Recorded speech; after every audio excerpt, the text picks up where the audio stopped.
Então vamos começar. Hoje é o primeiro dia de uma série de lives que eu vou fazer lendo esse livro aqui. São 21 capítulos e eu vou tentar ler e comentar um capítulo por live. Só que eu falo demais, pode ser que a gente faça parte 2 de algum capítulo. Então vamos começar. O capítulo, o nome dele é o mesmo nome do livro, Graça Perigosa. E começa assim. Em Mateus 16, Jesus chega aos seus discípulos e pergunta: Quem diz o povo ser o filho do homem? E eles responderam: Uns dizem João Batista, outros Elias, outros Jeremias ou algum dos profetas. Mas vós, continuou ele, quem dizes que eu sou? Respondeu Simão Pedro: Tu és o Cristo, filho do Deus vivo. Essa passagem está em Mateus 16, do 13 ao 16. Naquele momento, Pedro teve a revelação fundamental do Evangelho. Cristo, o Filho do Deus vivo, foi enviado do céu. Deus deu o seu melhor para, na cruz, tomar o nosso lugar. Essa é a grande troca do Calvário. Ele levou tudo que é nosso e nos deu aquilo que é dele. Nosso era o pecado, mas ele deu a sua justiça. Nossa era a pobreza, mas ele se fez pobre para que, pela sua pobreza, nos tornássemos ricos. Nossa era a maldição e a enfermidade, mas ele se fez maldito em nosso lugar, para que hoje desfrutássemos de toda sorte de bênção espiritual. E pela sua ressurreição, nós nos tornamos filhos, justificados, e a única coisa que ele requer de nós é que creiamos. Então aqui o Aloísio, ele começa comentando com o ponto inicial da salvação, o ponto inicial do Evangelho da Graça, que é entender que Jesus Cristo é o Filho de Deus, que Jesus Cristo ele não é um profeta, ele não é uma figura do Antigo Testamento ressuscitada, como Elias. Ele é o Filho de Deus que foi enviado ao mundo para pagar os nossos pecados. E Jesus ele poderia muito bem chegar para Pedro, chegar para os discípulos e falar que ele era o Cristo. Só que nesse momento ele não fez isso. Ele perguntou a eles quem ele era. E Jesus falou que Pedro só acertou porque Deus revelou a ele. Então, o evangelho ele começa com João 3,16. Eu vou abrir aqui. Foi o que o próprio Jesus disse. Porque Deus amou o mundo de tal maneira que enviou seu Filho para todo aquele que nele crê não pereça, mas tenha vida eterna. Pois Deus mandou seu Filho para salvar o mundo e não para condená-lo. Aquele que crê no Filho não é julgado, mas aquele que não crê já está julgado, porque não crê no Filho único de Deus. Isso é o ponto inicial do Evangelho. Deus enviou seu Filho para morrer no nosso lugar. E essa troca é um tema fundamental, tanto biblicamente falando, quanto teologicamente falando. A troca.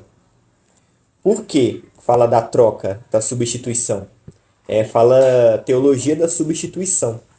Essa substituição foi qual? No Éden existia um homem que representava toda a humanidade. Só que esse homem pecou. E esse homem representa toda a humanidade. Quando esse homem cai e peca, toda a humanidade cai e peca. E se não houvesse um substituto para Adão, esse homem, toda a humanidade seria condenada. Só que como Jesus veio substituir Adão, agora quando nós cremos em Cristo, ele se torna o nosso Adão. Então ele substituiu Adão e depois ele nos substituiu individualmente. Porque o pecado de Adão nos condena, mas os nossos próprios pecados nós também somos responsáveis. Então, mesmo que Adão fosse substituído, nós ainda precisaríamos pagar pelos nossos próprios pecados. Jesus fez as duas coisas. Ele se tornou o novo Adão e ele pagou todos os nossos pecados individualmente. Essa é a troca do Calvário. Jesus recebeu tudo que a gente merecia para nos dar tudo que ele merece. Jesus recebeu a nossa condenação para nos dar a salvação. Jesus recebeu a nossa doença para nos dar a cura. Jesus foi ao inferno. Ele recebeu esse castigo, essa ira de Deus de ir para o inferno para nos dar a salvação pela graça, para nos enviar ao céu. Isso tudo foi de graça e de forma imerecida. Por que isso é de forma imerecida? A Bíblia tem um princípio estabelecido pelo próprio Deus, que é: quem peca tem que morrer. O salário do pecado é a morte. E só quem peca pode morrer. Só quem peca tem que ser castigado e ser condenado. Isso fica em conflito, porque Jesus ele foi condenado, ele foi ao inferno, sendo que ele não cometeu nenhum pecado. Como é que fica? Se o princípio é: quem peca morre, quem peca é condenado, e Jesus? Por que ele morreu? Por que ele foi condenado ao inferno? Exatamente sem merecer, ele foi ao inferno. Da mesma forma, nós não merecemos, vamos ao céu. Essa é a troca do Calvário. Jesus pegou tudo que era para a gente passar, que era para a gente fazer, e fez para que a gente recebesse da mesma forma tudo que ele fez por merecer. Então, ele não mereceu a condenação, mas recebeu a condenação. Nós não merecemos a salvação e nenhuma bênção de Deus. Então agora nós recebemos a salvação sem merecer. Certo? E como a gente leu aqui, eu li, né? João 3,16. O requisito é apenas crer. Porque Deus amou o mundo de tal maneira que enviou seu Filho para todo aquele que nele crê não pereça, mas tenha vida eterna.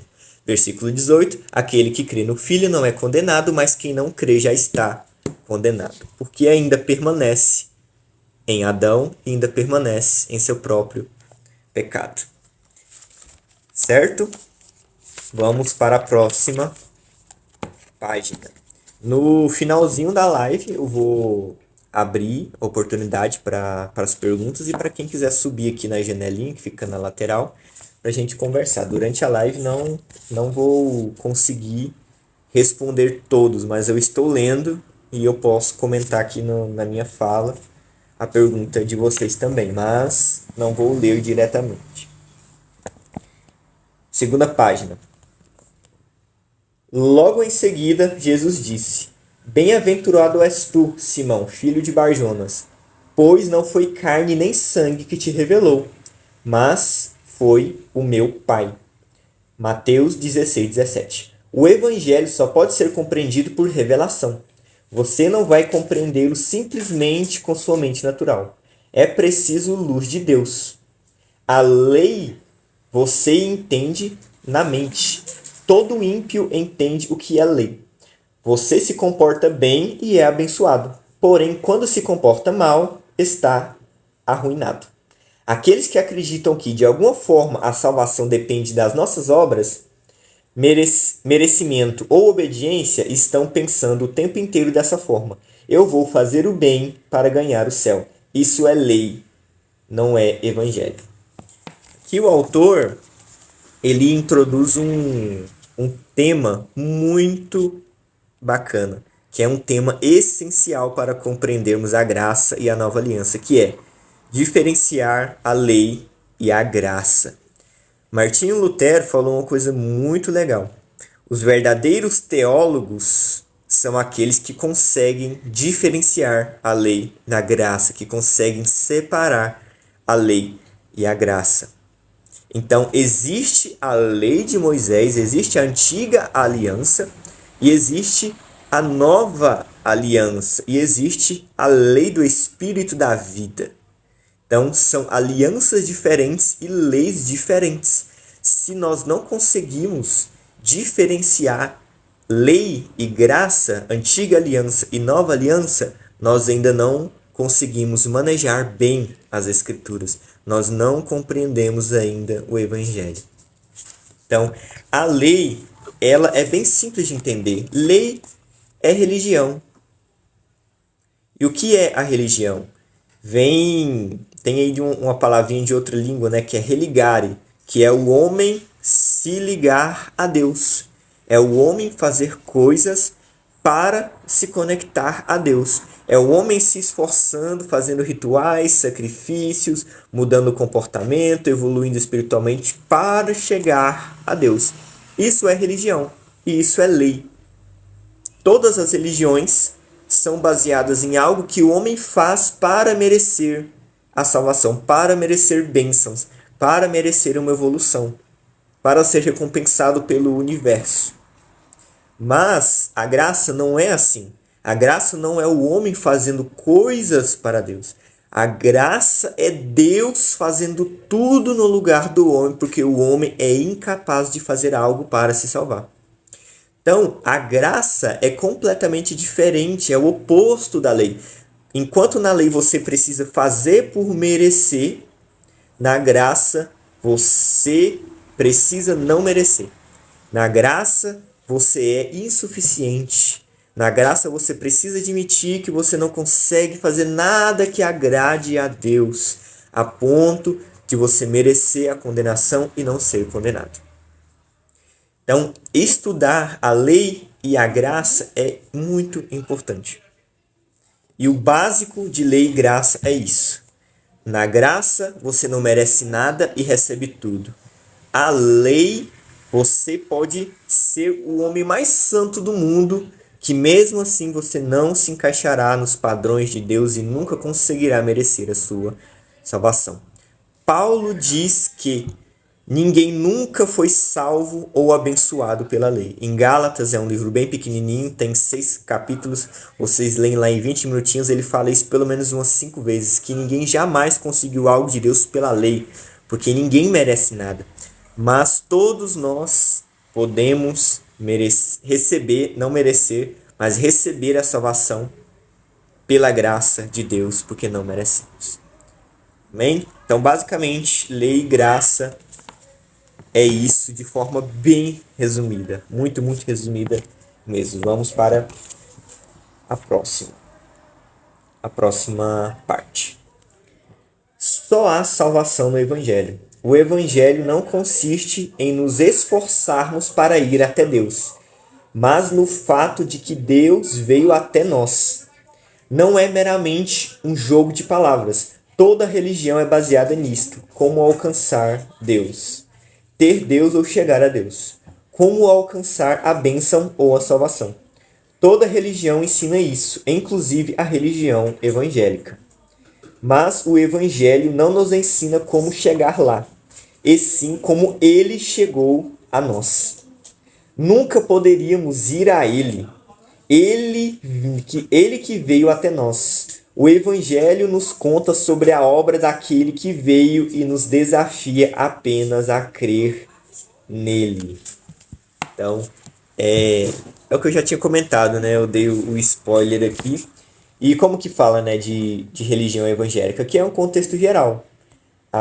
Tem a maioria das igrejas evangélicas, católicas, todo tipo de igreja que adota um sistema legalista, que adota um sistema bem parecido com as outras religiões, pregam que você precisa merecer a salvação, pregam que você precisa fazer boas obras, que você precisa ser santo o suficiente, que você precisa agradar a Deus o suficiente para chegar a Deus. Isso é o legalismo, isso é a religião. Só que o Evangelho não é assim. Deus que vem a nós, é Ele que nos salva, é Ele que nos dá pela graça a salvação, sem que nós mereçamos alguma coisa dele. O Evangelho vai completamente contra o legalismo e o sistema religioso geral do Brasil e do mundo, né? Mas tem alguns lugares que o Evangelho da Graça é mais conhecida igual nos Estados Unidos. Que é isso? Oxe, tá esquentando aqui meu celular? Tá não, moço. TikTok tá dizendo que o celular tá esquentando e que eu tenho que fechar. É mentira do diabo. Vamos continuar. Se explodir, Deus me dá o celular. Vamos continuar lendo aqui. Jesus então disse a Pedro que foi o Pai quem lhe havia revelado. No capítulo seguinte de Mateus, Pedro já havia ganhado a revelação, mas Jesus sobe com ele, Tiago e João para um alto monte e lá ele é transfigurado diante deles. Ele se mostrou em glória. Pedro, que já havia recebido a revelação, teve agora uma visão. Ele viu com os próprios olhos. De repente, Elias e Moisés chegaram, e Pedro fica empolgado. Ele sugere que se fizesse 3 tendas. Então, uma nuvem enche o lugar e Deus, Pai, diz a Pedro: Esse é o meu filho amado, a ele ouça. Isso aqui é uma coisa muito interessante. Só que o Aloysio, o autor do livro, não escreveu algo bem interessante aqui. Moisés e Elias, eles representam a lei, a Torá e todo o resto do Antigo Testamento. Moisés representa os 5 livros do Antigo Testamento, que era a Torá, que é conhecido como a lei. A lei, ou lei de Moisés, ou lei de Deus. Isso é a Torá, que é os 5 primeiros livros do Antigo Testamento. Moisés significa Torá. Isso tudo que eu falei. Elias é os profetas, certo? Então, os judeus, eles tinham como base a lei e os profetas, certo? Vocês aí que já leram ali o Novo Testamento já viu esse termo. A lei e os profetas dizem. Ok? Então, é isso que significa Moisés e Elias. Moisés significa a lei e os profetas Elias, porque Elias foi o maior profeta antes de João Batista, claro, né? Mas João Batista ali não foi aceito ali pela comunidade, então o símbolo é Moisés e Elias. O símbolo ficou assim permanente. Então, o que Deus está dizendo aqui para Pedro? Quando Pedro vê Jesus, Moisés e Elias, ele quer dizer que todos são iguais. Porque ele falou, vamos montar 3 tendas. 3 tendas para habitação, para relacionamento, para conselho. Certo? E quando Pedro diz isso, Deus intervém. Deus fala, esse é o meu filho amado, ouça a ele.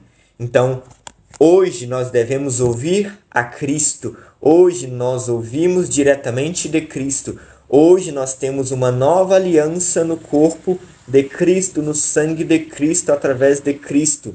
Não existe mais essa questão de seguir a lei e os profetas. Hoje nós temos a lei que é Cristo. Cristo é o fim da lei. Devemos ouvir a Ele. E Jesus é o maior dos profetas. Devemos ouvi-lo e somente a Cristo. Com isso, é claro que eu não estou dizendo que o Antigo Testamento pode ser jogado no lixo, os profetas não podem, porque a lei e os profetas apontam para Cristo. Jesus disse que a lei e os profetas falam a respeito dele e que se os judeus crescem realmente na lei e nos profetas, creriam em Cristo. Então, a lei e os profetas apontam para Cristo, só que quando Cristo se revela como Filho amado de Deus, a lei e os profetas desaparecem. Eles não perdem, né? Eles cumprem o seu papel. No exato momento em que Deus falou, esse é o meu filho amado, a eles ouça, Moisés e Elias sumiram, porque agora o que permanece é Cristo. Não é mais a lei, não é mais os profetas, não é mais a antiga aliança, não é mais a lei de Moisés, não é mais os 10 mandamentos. Agora é Cristo, a ele ouça. Isso aqui partiu da boca do próprio Deus. A Jesus ouça. Não queira fazer igual Pedro. Continuamos. Primeiro, Pedro teve a revelação. Depois, ele viu Jesus transfigurado. E agora ele ouviu o próprio Deus falando. Isso é o máximo de revelação que alguém pode ter. Ele entendeu com o coração, viu com os olhos e ouviu a voz audível do Pai. Não tem como não entender depois disso. A Bíblia então relata aqui: quando eles desceram da montanha, veio um cobrador de impostos do templo e perguntou a Pedro se o Senhor não pagava impostos. Ao que Pedro respondeu muito rápido, dizendo: meu mestre paga tudo. Ou seja, ele queria dizer que seu mestre era uma pessoa honesta, correta e cumpridora da lei. Entretanto, ao chamar o Senhor de mestre, ele se esqueceu da revelação que havia recebido. Jesus é o Filho amado de Deus. Quando ele entra na casa onde Jesus estava, Jesus se antecipa perguntando a Pedro: de quem os nobres e os reis cobram impostos? Dos de fora ou dos filhos? Mateus 17, 25. E Pedro respondeu: dos de fora. Mateus 25, 26. Jesus então confirma que os filhos são isentos. Naquele momento a ficha de Pedro caiu. Mesmo depois de ter tido revelação, recebido a visão e ter ouvido Deus dizendo, Pedro não conseguiu aplicar a verdade na circunstância de forma correta. E essa passagem toda aqui está em Mateus 17, do 24 ao 27. Não é fácil e nem simples entender o Evangelho. É necessário receber luz do Espírito Santo. Muitas pessoas ficam furiosas quando começam a ouvir a mensagem do Evangelho da Graça. Já houve pessoas que saíram das minhas ministrações completamente transtornadas, chamando-me de herege. E talvez, com certeza, alguém já foi embora aí também, chamando de herege. O que a gente pode perceber aqui nessa parte? Mesmo depois que nós recebemos a revelação do próprio Deus, que Deus nos revela que Cristo é o Filho de Deus, mesmo que a gente tenha uma experiência visível, uma visão, e mesmo que Deus nos fale audivelmente que Cristo, que Jesus é o Filho dele que morreu para nos salvar, se a gente não meditar nisso, se a gente for na onda dos cobradores de impostos, dos religiosos, nós não conseguiremos aplicar isso de forma prática nas nossas vidas. Então, mesmo uma pessoa que é salva, mesmo uma pessoa que nasceu de novo, mesmo uma pessoa que tem o Espírito Santo, se ela não prestar atenção, ela pode esquecer como aplicar essa revelação na vida dela. Que Jesus é o Filho de Deus. A pessoa pode enxergar Jesus apenas como um mestre, não como um salvador. Pedro chama Jesus de mestre em vez de Senhor, em vez de Salvador, em vez de Filho de Deus. Então, claro que Jesus Cristo é o nosso mestre, claro que ele é. A gente ouve ele. Só que antes de tudo, ele é o Filho de Deus. Antes dele ser o nosso Salvador, ele é o Filho de Deus. Antes dele morrer por nós, ele é o Filho de Deus. Antes de qualquer coisa, de qualquer criação, ele é o Filho de Deus. Filho amado de Deus. Essa é a revelação que nos salva. O Filho de Deus morreu na cruz por nós para nos salvar. Amém? Vamos lá, continuando. Certa vez eu estava pregando em uma conferência de pastores e ministrei sobre Romanos capítulo 4. Quando Paulo diz que aquele que trabalha, o salário é dívida. Se ele trabalhou, precisa receber. Para aquele, porém, que não trabalha e crê no Deus que justifica o ímpio, seu trabalho lhe é atribuído como justiça.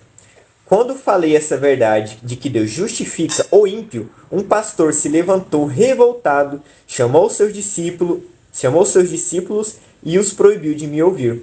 Mas veja, eu só havia lido a Bíblia, nem cheguei a comentar nada de extraordinário.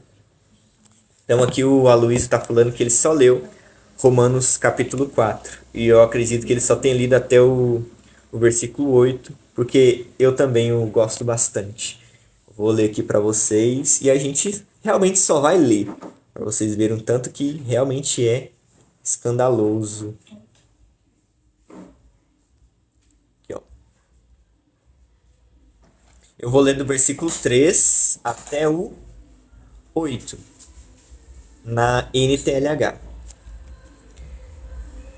Pois, o que é que as escrituras sagradas dizem? Elas dizem: Abraão creu em Deus e por isso foi aceito por Deus. O salário que o trabalhador recebe não é um presente, mas é o pagamento a que ele tem direito por causa do trabalho que fez.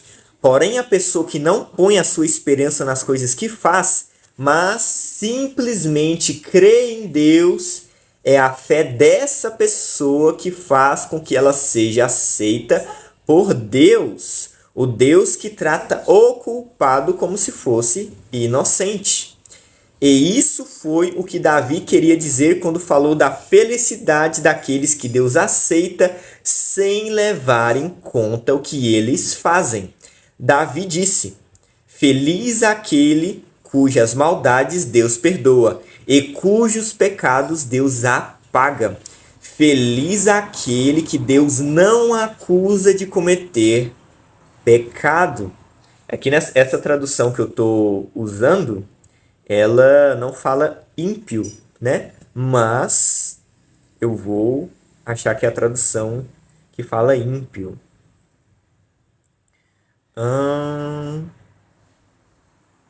Vou achar aqui. NVI.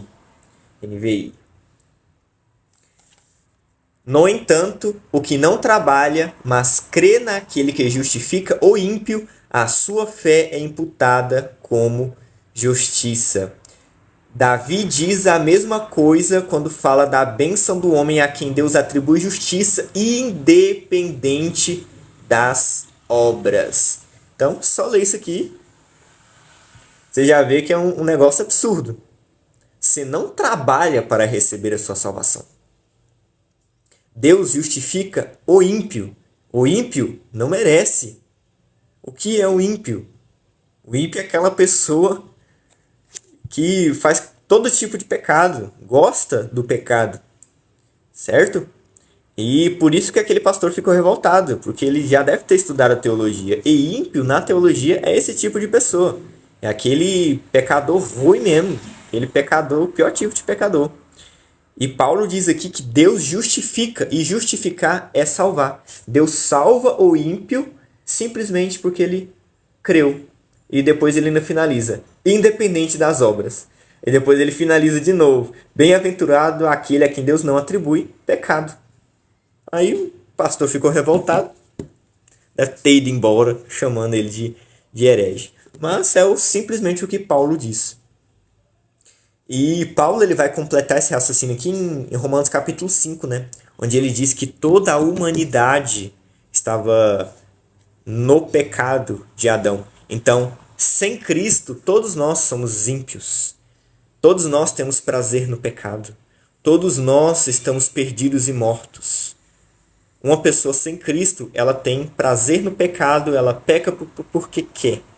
Ela tem a decisão de pecar sem nenhum tipo de remorso, sem nenhum tipo de arrependimento. Esse é o ímpio, essa pessoa que peca desta forma.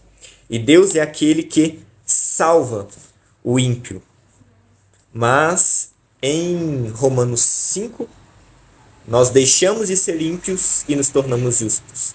O ímpio peca com prazer. O justo, mesmo que ele peque, ele não tem prazer e busca agradar a Deus. Então depois a gente chega em Romanos capítulo 5. Vamos só focar nesse Romanos 4 aqui, que o Aloysio só leu e os caras ficou revoltados. Os caras não gostam da Bíblia. Ou não leu e achou que o Aloysio está reinventando.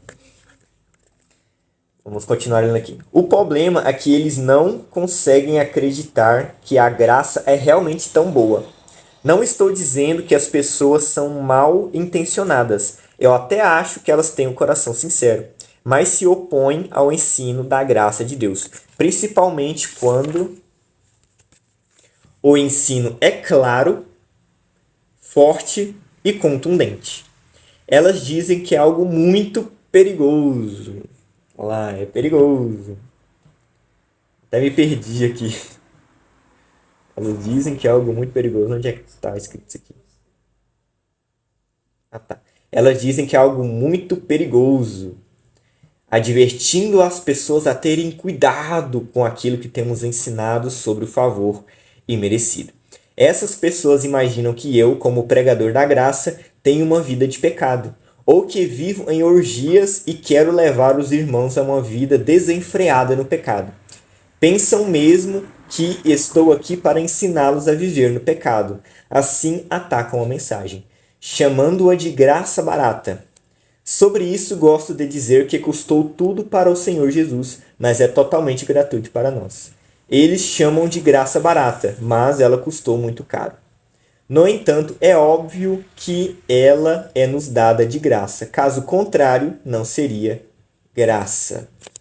Então aqui ele fala da reatividade das pessoas que não compreendem o evangelho da graça ou que não acham que a graça seja tão boa assim. Que a graça não salva quem não merece, que a graça não salva ímpios, que a graça não salva pecadores, que para você ser salvo você tem que merecer. As pessoas que acreditam que as pessoas vão obedecer só se botar medo do inferno, só se dizer que Deus vai mandar um raio, aquelas pessoas que gostam de ensinar batendo, ameaçando, e como é ameaçando, extorquindo, essas pessoas acham que a graça é boa demais e elas atacam a mensagem da graça, até podem até ser sinceras, porque elas acham que se as pessoas não tiverem lei, não tiverem lá com medo do inferno, elas vão viver em pecado. Elas não querem que as pessoas pequem. E isso é bom. Mas elas atacam a graça porque acham que a graça dá liberdade para pecar.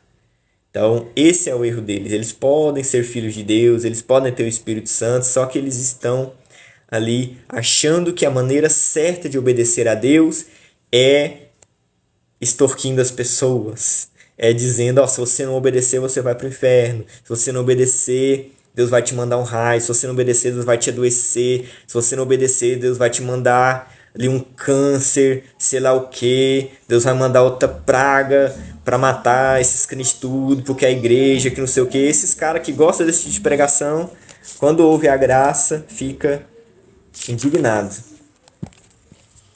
E as pessoas têm essa questão, né, da graça barata também, né, que é aquela graça que não exige nenhum tipo de, como é que fala? Aliança com a moral e a ética cristã. É uma graça que diz, olha, de qualquer forma você será salvo.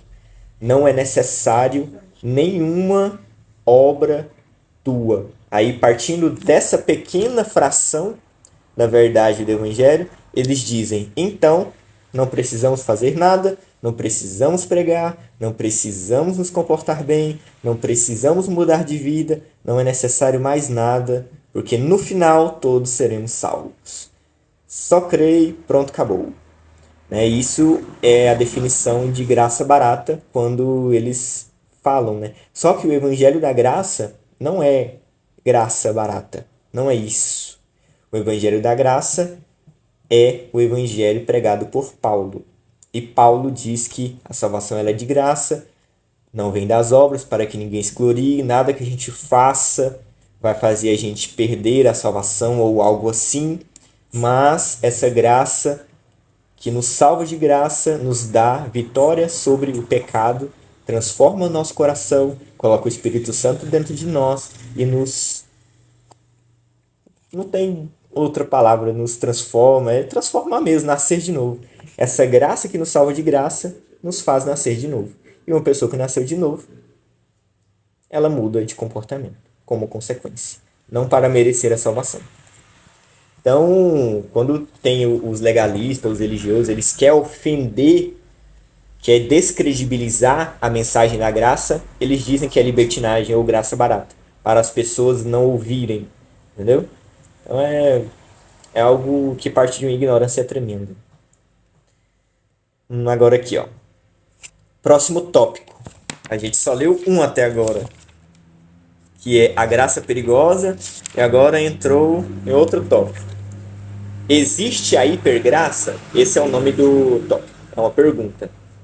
Outra crítica que se tornou uma acusação é de que nós nos tornamos um perigo para a igreja hoje. Eles nos acusam de ensinar o que chamam de hipergraça. Não sei como alguém pode ser contra a graça de Deus abundante e transbordante. Preciso admitir que a Bíblia realmente usa a expressão hiper para descrever a graça de Deus.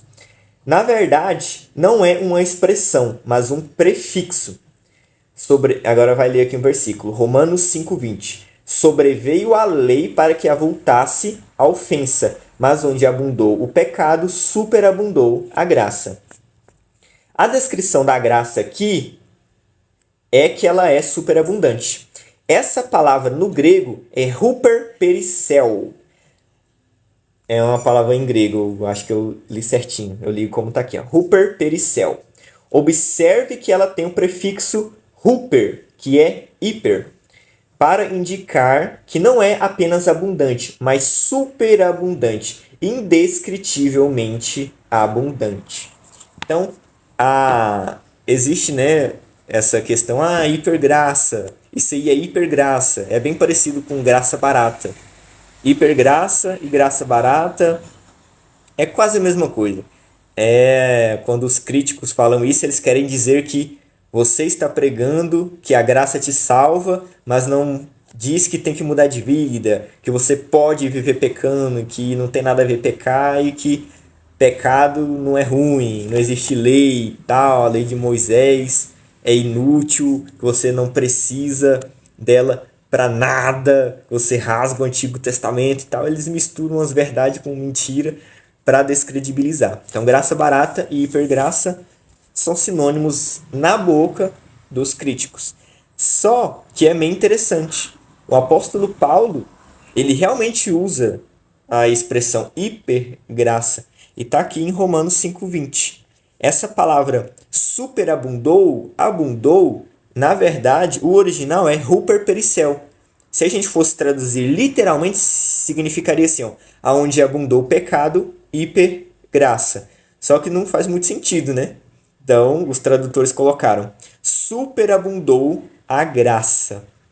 Então, aparece essa expressão superabundou, transbordou, e todas as vezes que aparece isso, tem ali hiper, certo? Então, a graça é realmente hiper. Só que não da forma que os críticos dizem. Para eles, hipergraça é a graça te salva, não te muda, tá salvo, continua sua vida, beleza. Só que a graça, ela é tão hiper que ela salva hiper pecadores e ela transforma hiper pecadores também. E gera uma...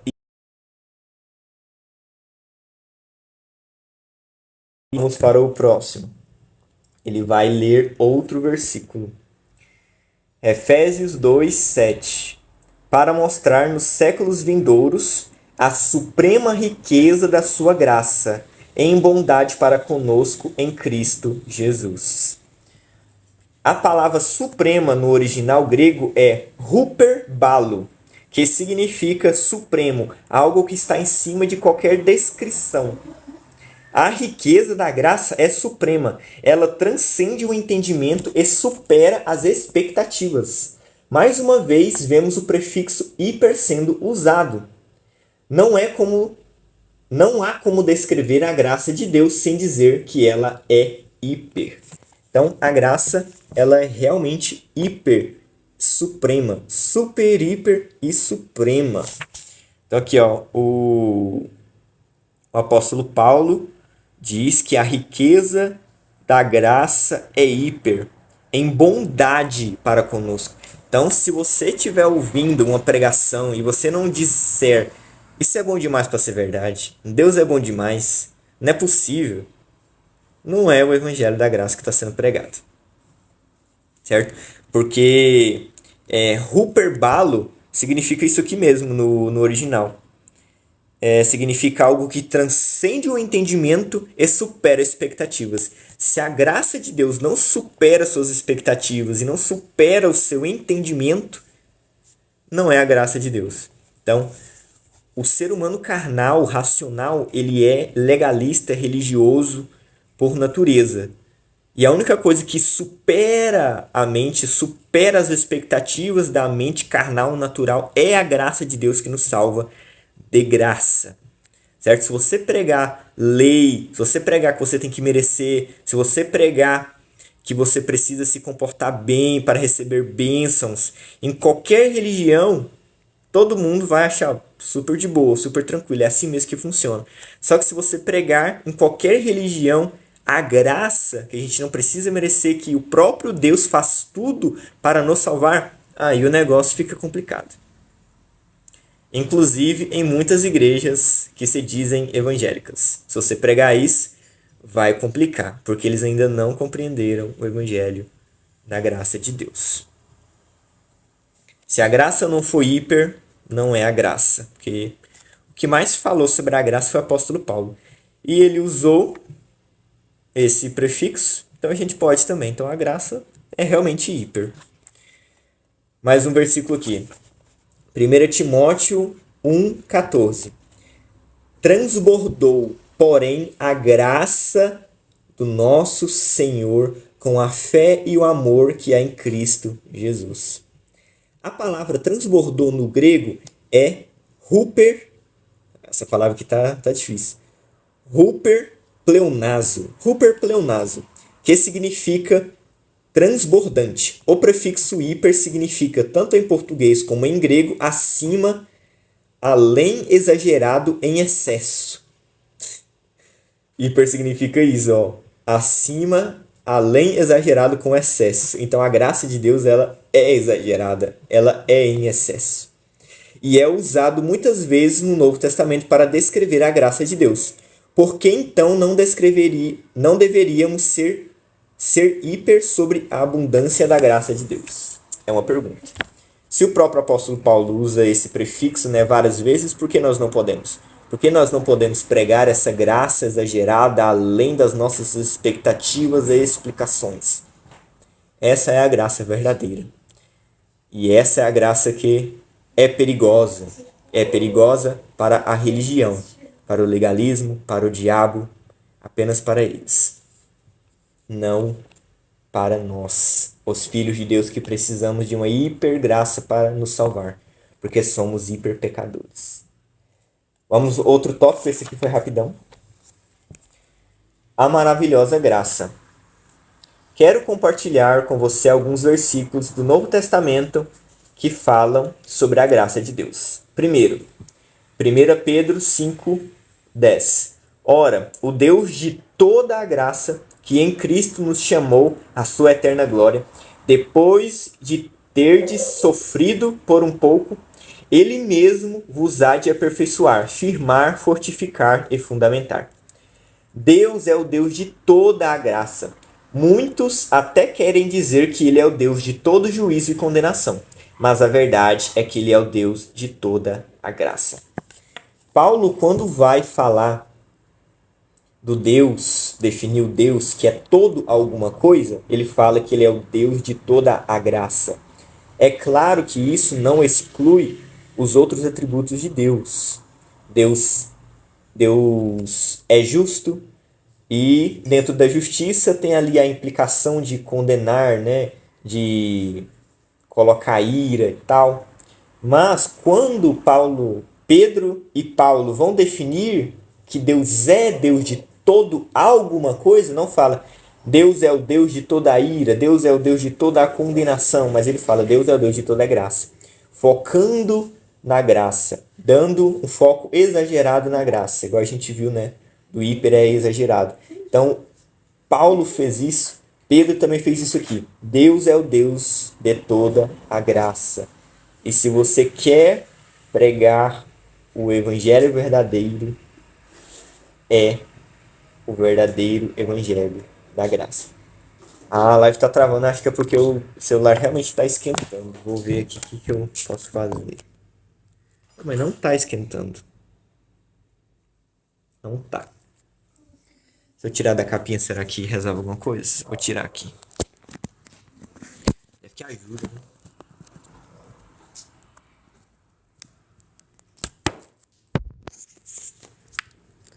Vamos ver se resfria um pouquinho. Porque a live tá travando e tá dizendo que o celular tá esquentando. E olha que o meu nem é iPhone pra esquentar. Se eu tirar a foto de trás, será também que ajuda? Vou tirar o efeito para ver se trava menos. Efeitos, onde que tira o efeito aqui? Não tô sabendo mexer. Aprimorar. Efeito. Ok, nenhum efeito. Se eu ver que melhorou, eu deixo assim. Se continuar a mesma coisa, volta ao normal. Vamos aqui, próximo versículo. Pedro de novo. 2 Pedro 1:2. Graça e paz vos sejam multiplicadas no pleno conhecimento de Deus e de Jesus, nosso Senhor. Nós já temos uma graça rica, transbordante e superabundante, mas o Senhor deseja que essa graça maravilhosa nos seja ainda mais multiplicada. E como isso acontece? Quanto mais você reconhece o Senhor, mais a graça vai sendo multiplicada sobre a sua vida. Então a gente viu aqui que a graça é hiper, a graça é suprema, a graça está além de toda a expectativa. Só que além disso, Pedro diz que essa graça precisa ser multiplicada. Se já não estava grande, se já não estava boa, agora precisa ser multiplicada. Então, é uma forma bem exagerada mesmo a graça de Deus. Próximo versículo não. E como que a gente tem essa graça multiplicada na nossa vida? Pedro diz: pelo pleno conhecimento de Deus e de Jesus. Então, a graça só é revelada, só é multiplicada se a pregação estiver centrada em Cristo, tiver como foco Jesus Cristo. Não existe outra pregação verdadeira que multiplique a graça na nossa vida. A graça de Deus é tudo que a gente precisa. E só quando Cristo é pregado, Cristo é glorificado, Cristo é focado, Cristo é anunciado, é que a graça é multiplicada, que a graça é revelada. Então, somente no pleno conhecimento de Cristo e de Deus é que nós iremos experimentar a multiplicação da graça na nossa vida. Pregar lei, pregar certo e errado, pregar pode e não pode, pregar mensagens motivacionais, pregar uma mensagem para melhorar a sua semana, pregar uma mensagem para te motivar, pregar uma mensagem para te fazer se sentir bem, pregar uma mensagem ali para fazer você se sentir mal, você parar de pecar no tranco, no seu esforço próprio, porque senão você vai para o inferno, né? Esse tipo de abordagem contra o pecado. Nada disso faz a graça ser multiplicada na nossa vida. A única coisa que faz a graça ser multiplicada na nossa vida é Cristo. É a graça de Deus. Então, próximo versículo. A gente vai ler aqui. João 1,14. E o Verbo se fez carne e habitou entre nós, cheio de graça e de verdade. E vimos a sua glória, glória como o unigênito do Pai. Próxima página. O Deus que se fez carne não é cheio de ira e condenação. Ele não veio para puni-lo. Ele veio porque é cheio de graça. Na verdade, ele é transbordante de graça. Próximo versículo. 1 Pedro 1,10. Foi a respeito dessa salvação que os profetas indagaram e inquiriram. Nossa, essas palavras difíceis. Fico usando aqui a Almeida Revista e Corrigida. Por que eu não uso uma versão mais fácil? Foi a respeito dessa salvação que os profetas indagaram e inquiriram, os quais profetizaram acerca da graça a vós outros destinada. O Antigo Testamento profetizou sobre a graça que temos hoje. 1 Timóteo 1,14. Transbordou, porém, a graça do nosso Senhor com a fé e o amor que há em Cristo Jesus. Então aqui eu li 2 versículos. O primeiro fala que já no Antigo Testamento a graça era anunciada. Então o Antigo Testamento não foi invalidado. O Antigo Testamento hoje ele é usado como sombra de Cristo para apontar para Cristo, e lá tem as várias profecias que falam sobre a graça e sobre Cristo. Ok? E Deus, Jesus, ele é cheio de graça e de verdade, não cheio de ira e condenação. Igual eu li aqui no começo da live, João 3,16. Gente, eu vou ler aqui de novo para vocês verem uma coisa bem legal. Em João 3,17 fala o seguinte. A gente viu aqui que Jesus é cheio de graça e de verdade. E que ele não veio para nos condenar nem para nos punir. E olha aqui que João 3,17 fala. Pois Deus enviou o seu Filho ao mundo não para condenar o mundo, mas para que o mundo fosse salvo por meio dele. Então Jesus ele não veio condenar o mundo, ele não veio cheio de ira, de condenação, de juízo. Jesus ele é cheio de graça, ele é cheio de amor, ele é infinitamente transbordante de graça, de amor e de verdade. Pessoas que querem ficar condenando as outras, fazendo aquelas mensagens de juízo, fazendo aquelas mensagens de esforço próprio, 3 passos que você tem que fazer para vencer o pecado na força dos seus próprios braços, 3 passos para você se livrar da pornografia, coloca tudo focado em você e não na obra de Cristo. Isso não é graça, isso não vai fazer a graça se multiplicar na sua vida. A verdadeira pregação é a graça de Deus te capacita a vencer o pecado. A graça de Deus te dá alegria. A graça de Deus te ajuda em toda a adversidade. Jesus Cristo fez tudo no seu lugar, você só precisa receber. Não é no seu esforço, não é no tanto que você é bom, não é no tanto que você merece, é no tanto que Jesus é revelado a você. É o tanto que você experimenta e aplica esse conhecimento da graça na sua vida. Nada é a gente, é tudo a graça, é tudo Cristo, é tudo através da revelação da graça de Deus. Então, vamos lá. Próximo. Paulo diz que a graça disponível é mais do que suficiente para todos nós. Aí vai ler um versículo aqui, ó, Romanos 5,17. Se, pela ofensa de um e por meio de um só, reinou a morte, muito mais os que receberam a abundância da graça e o dom da justiça reinarão em vida por meio de um só, a saber, Jesus Cristo. Quando você recebe abundante graça, você vai reinar em vida. Por que alguém não iria querer reinar em vida? Eu quero reinar em vida. Paulo está dizendo que a maneira que você reina sobre o pecado, a doença, a miséria, o diabo é pela abundante graça.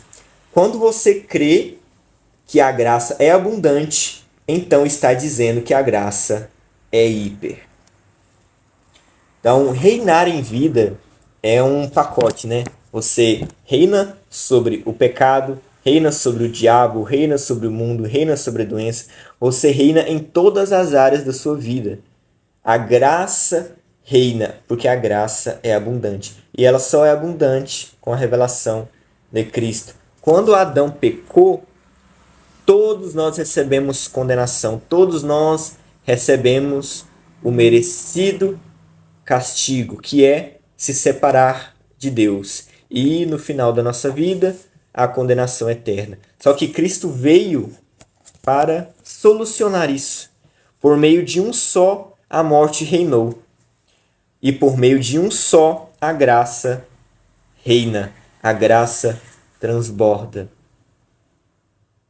E esse alguém é Cristo.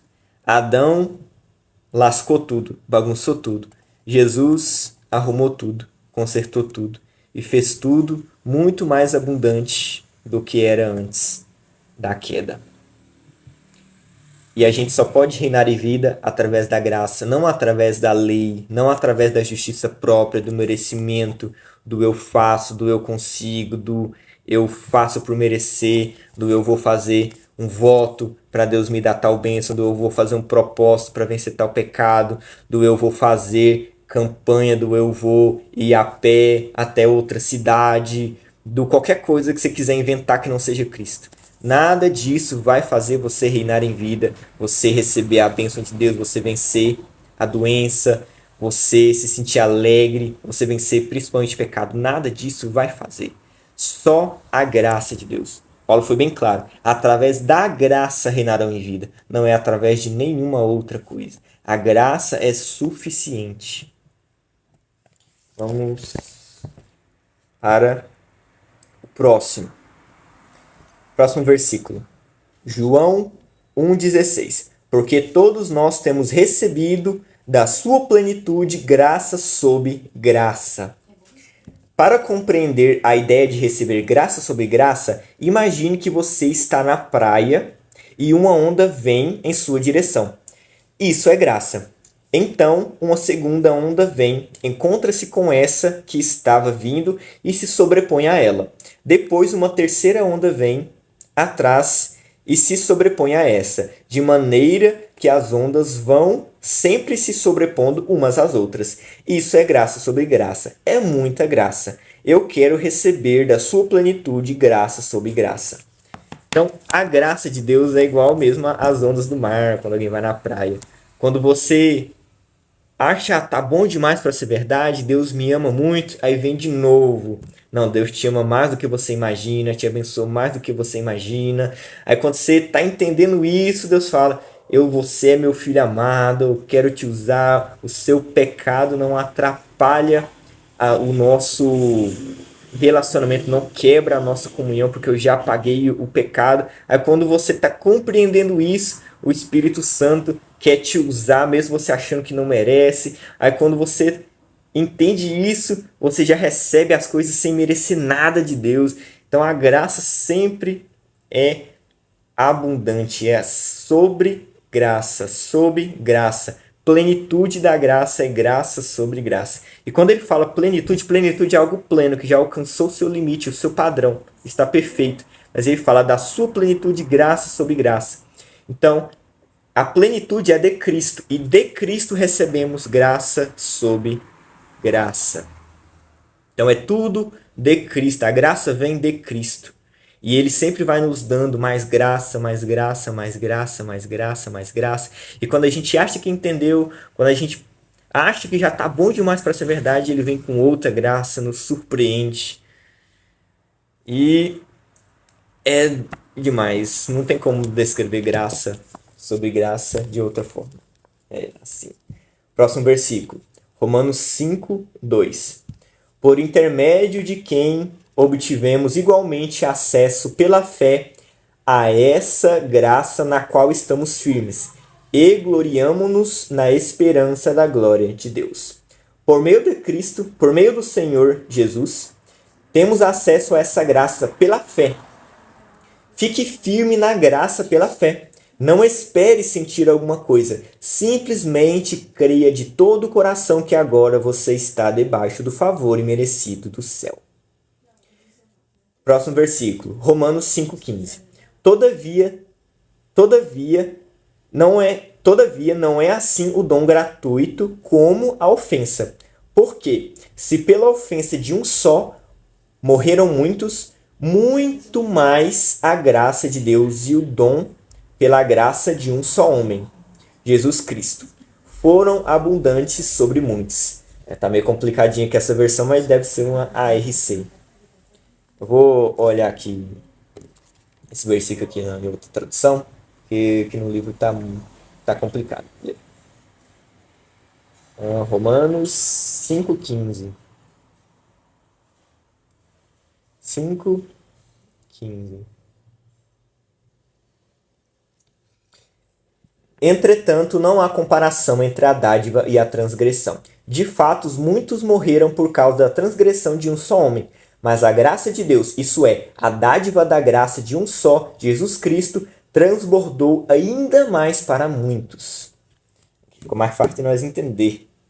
A graça de Deus transborda sobre nós. A expressão usada para descrever é sempre rica e abundante. Próximo versículo. Atos 20, 24. Porém, em nada consideram a minha vida preciosa para mim mesmo, contanto que complete a minha carreira e o ministério que recebi do Senhor Jesus para testemunhar o evangelho da graça de Deus. O evangelho da graça de Deus. Legal, né? O próprio evangelho é chamado de evangelho da graça. Se a mensagem não está saturada de graça, não é a verdade do evangelho. Então, só é o evangelho quando tem graça, quando está saturado de graça, quando é graça demais, quando é bom demais para ser verdade. Quando os legalistas começam a falar, é mentira, é piada, não é assim não, tá errado. Se os legalistas, se os religiosos não falarem isso do que você prega, você não está pregando a graça. Porque a graça, ela confronta até o nosso intelecto. Imagina de quem não acredita nela, de quem acha que realmente devemos merecer. Nós que devemos ali se aprofundar no conhecimento, se aprofundar na intimidade com Jesus para conhecermos essa graça para nós já parece boa demais para ser verdade. Imagina para as outras pessoas que não têm esse interesse. Então, a verdade é essa. Paulo chama o evangelho de o evangelho da graça. Não é evangelho do pode ou não pode. Não é evangelho do faça isso e faça aquilo. Não é evangelho do se esforce para merecer. Não é o evangelho do se salve. Não é o evangelho do se livre do inferno. Não é o evangelho do agrade a Deus porque Ele está irado com você. Não é o evangelho motivacional. Não é o evangelho de você é capaz de fazer as coisas por esforço próprio. Estão me ligando aqui. Vocês estão conseguindo me ouvir? O áudio está normal? Tá igual estava antes? Ou o áudio ficou ruim agora que alguém me ligou? Responde para mim.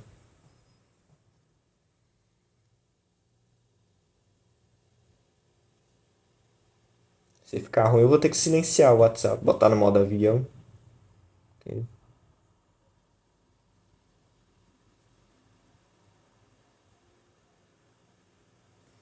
Entra aí, Yasmin, na live e olha. Eu acho que aqui tá com... O pessoal só tá recebendo meu vídeo, acho que 3 minutos depois. Aí vai demorar pra eles responder.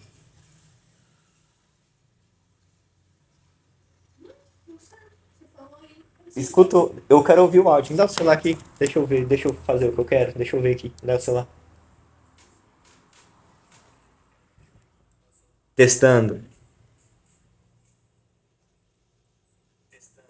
Tá ótimo. Obrigado. O áudio está normal. Normalmente quando o povo liga, estraga o áudio, estraga tudo, eu fico com raiva. Mas na hora eu tenho que ter domínio próprio. Já que a gente estava, o próprio evangelho é chamado de evangelho da graça, certo? Então, se o evangelho não tiver graça, não é evangelho. Se tiver lei, não é evangelho. Se tiver esforço próprio, não é evangelho. Se for um evangelho coach, motivacional, não é evangelho. Se for uma palestra bonitinha, que usa ali a Bíblia, alguns versículos, não é evangelho. O evangelho só é evangelho quando é da graça. Vamos lá. Próximo versículo. Efésios 2, 5 e 8. E estando nós mortos em nossos delitos, nos deu vida juntamente com Cristo. Pela graça sois salvos, porque pela graça sois salvos mediante a fé. Isso não vem de vós, é dom de Deus. Só há salvação pela graça, não existe salvação de outra forma. Se os pregadores estão pregando qualquer outra mensagem, não há meio de os ouvintes serem salvos, porque a salvação é somente pela graça. Se os pregadores estão o tempo todo pregando aquilo que o homem precisa fazer, isso não é graça. Portanto, não resulta em salvação. Graça é o que Deus faz, não o que nós fazemos. É Deus vindo até nós e não nós indo até Deus. A graça é Deus nos dando e não... Pela graça sois salvos. A única forma de haver salvação é pela graça. E Efésios 2:8 diz: pela graça vocês são salvos mediante a fé. Isso não vem de nós, é dom de Deus, não de obras para que ninguém se glorie. Então, uma igreja que não prega a graça, ela está privando os membros de serem salvos. Quando você não prega a graça, prega qualquer outra coisa, você não está gerando salvação. Você pode gerar melhora nas pessoas, porque se você pregar ali, você tem que melhorar, você tem que melhorar, você tem que melhorar, as pessoas vão melhorar, mas elas não serão salvas.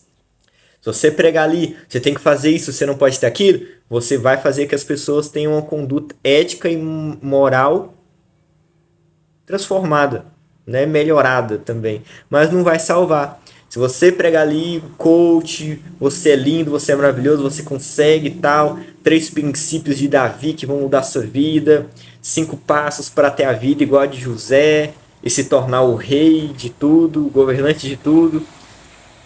Vai deixar as pessoas animadas? Vão, mas não vai salvar. A gente precisa pregar salvação, não qualquer outra coisa. A salvação, a graça. Apenas isso. Esse é o verdadeiro evangelho. Efésios 2:8 e 9 diz que assim que nós cremos, somos salvos. Não por obras, mas porque simplesmente cremos. E graça é favor imerecido. Você não merece e Deus te salva mesmo assim. Ah, mas as minhas obras? É independente das suas obras. Para que você não se glorie, para que você não chegue lá no céu e diga, eu estou aqui porque eu mereço. Maravilhoso. Tatua aí no seu braço, na sua testa, na sua casa inteira, Efésios 2, 8 e 9. Vamos para a próxima página, temos mais 1, 2, 3, 4, 5. Acho que a gente vai até umas 9:30, mais ou menos. Eu já li a metade. Essa próxima página mesmo. Alguns pregadores estão sempre dizendo que você deve dar algo a Deus para então receber alguma coisa em troca. Isso não é evangelho, pois o evangelho da graça é você indo a Deus para receber. Não convidamos os pecadores para dar alguma coisa a Deus. É Deus quem lhe está oferecendo algo e eles precisam apenas receber de graça. Versículo aqui, ó. Tito 2, 11 e 12. Portanto, a graça de Deus se manifestou salvadora a todos os homens, educando-nos para que, renegadas as impiedades e as paixões mundanas, vivamos no presente século sensata, justa e piedosamente. A graça maravilhosa não apenas salva você, mas o ensina a dizer não ao pecado. A grande acusação contra o evangelho da graça é que essa graça leva ao pecado. No entanto, isso é uma ignorância monstruosa, pois a graça nos ensina a viver de maneira santa e piedosa, diz a Bíblia. A verdadeira graça nos dá a vitória. Então, o que nos faz vencer o pecado? Numa linguagem mais comum. O que nos faz vencer o pecado? O que nos faz andar da forma que agrada a Deus? Essa tradução aqui que ele escolheu está muito robuscada. Vamos para outra tradução. Vou lá, Tito 2, 11 e 12. Vai ficar mais claro apenas de ler.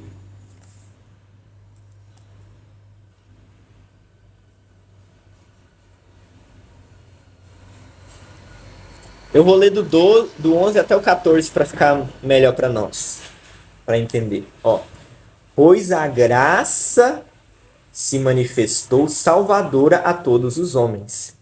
Ela nos instrui,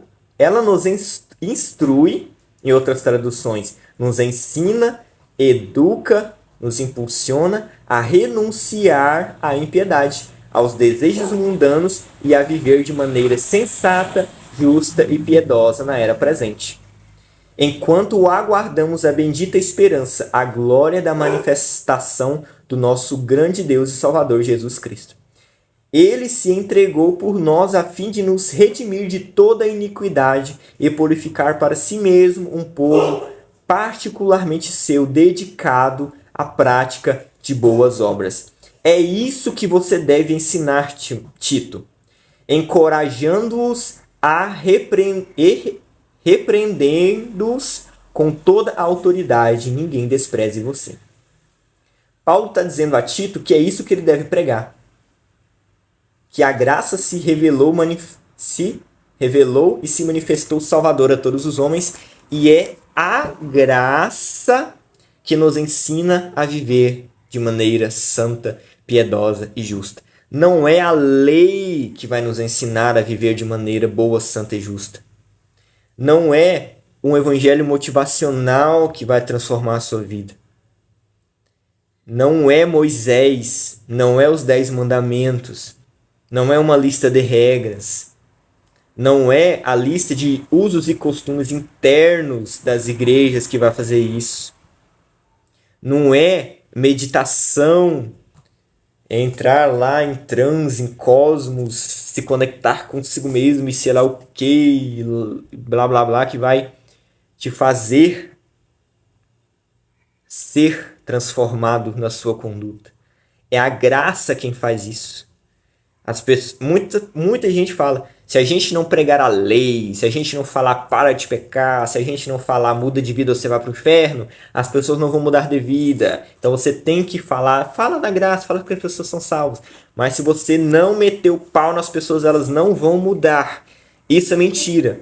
Paulo falou, a graça, ela nos instrui a renunciar à impiedade.